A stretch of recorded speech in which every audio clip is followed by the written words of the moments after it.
Welcome to IAH 241E, Creativity and Social and Cultural Entrepreneurship. In this class, which starts on July 5th, we're going to be exploring social and cultural entrepreneurship. We're going to read about entrepreneurial thinking for social causes. We're going to analyze the cultural, social, political, and technological context for such projects. We're going to analyze the stakeholders involved in social and cultural entrepreneurial undertakings, including clients and customers, community members and leaders, legislators and policymakers, and more.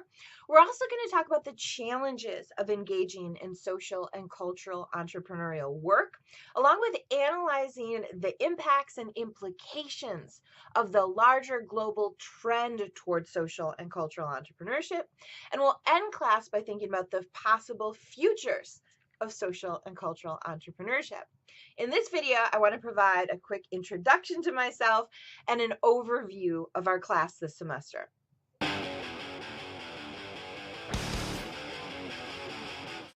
I'm Danielle Nicole DeVoss. I'm a professor at Michigan State University. I teach undergraduate and graduate classes in MSU's professional writing undergrad program and in our rhetoric and writing graduate program. This last semester, I also taught CAS AL 114, Creativity and Innovation in Entrepreneurial Context, which is one of the two core courses required in the new university minor in entrepreneurship and innovation. My research in the last few books I've published focus on two key areas. First, digital writing and media production, and second, intellectual property issues in digital spaces. I'm hoping after I finish up the two books I'm working on right now to write a book about social entrepreneurship and humanities education.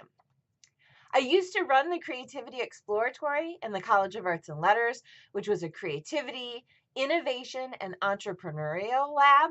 We had brainstorming rooms and tools, a media lab, a maker space where we had a laser cutter, a plotter printer, a digital sewing machine, and more. We regularly brought in speakers and held workshops on a range of topics.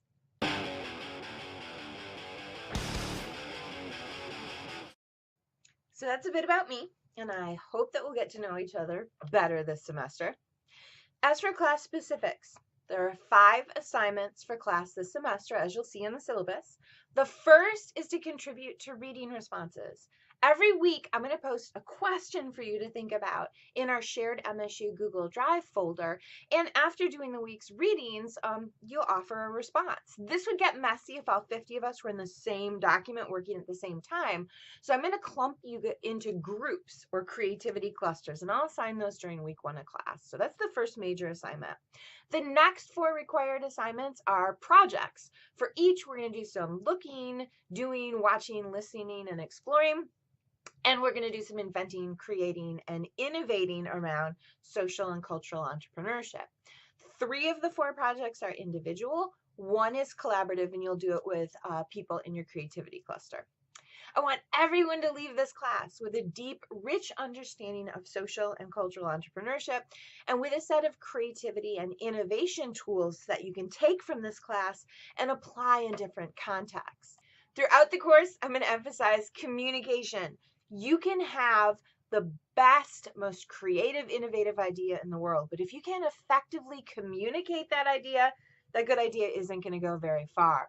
I think creativity, communication, and innovation go hand in hand. So along with the creativity and innovation tools that you leave class with, you should also leave with enhanced abilities to communicate your ideas across different media for different purposes to different audiences. So we're going to create web pages, you're going to develop slide decks, and you're going to write other types of documents. That said, you don't have to have a ton of technology skills to succeed in this class. For each assignment, I'll introduce some different tools and point you guys toward different resources and tutorials. You must, though, have access to MSU Google Drive for class.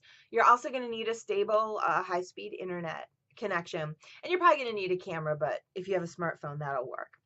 And you will need to have an open mind and a willingness to play, explore, and create.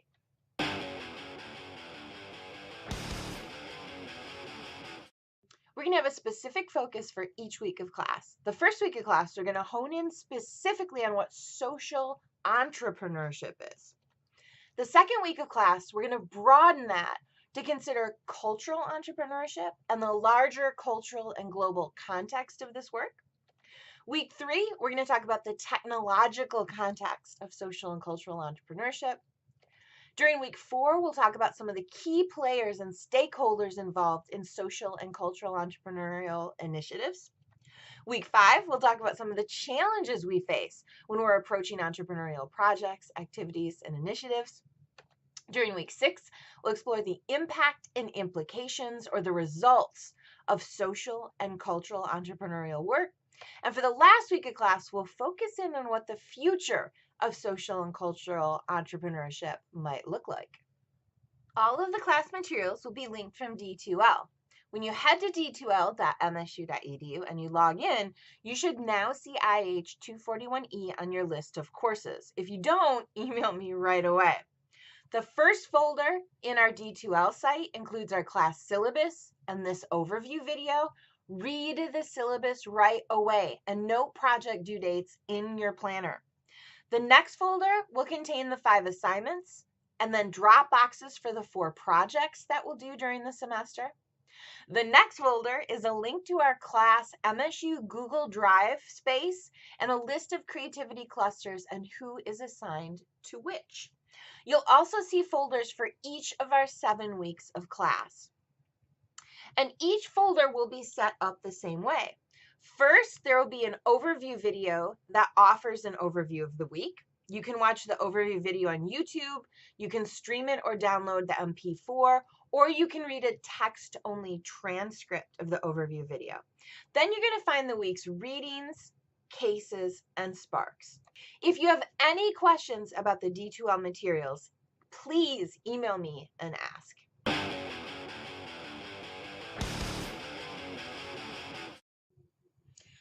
I have one important piece of advice getting started in class. I encourage you to approach this class as you would a face-to-face class, especially if you haven't yet taken an online class. What I mean by this is that you should set aside class time every week and use it to complete the readings, look at the cases, look at the sparks, and work on our projects. For instance, in my planner, I've crossed off 8 a.m. until 11 a.m. on Mondays and Thursdays, and then noon to 5 on Sundays to work on class. You might need a little less time, you might need a little bit more time. It's up to you, but keeping a schedule and protecting that time and staying on top of our coursework during this fast-paced 7-week class is absolutely crucial.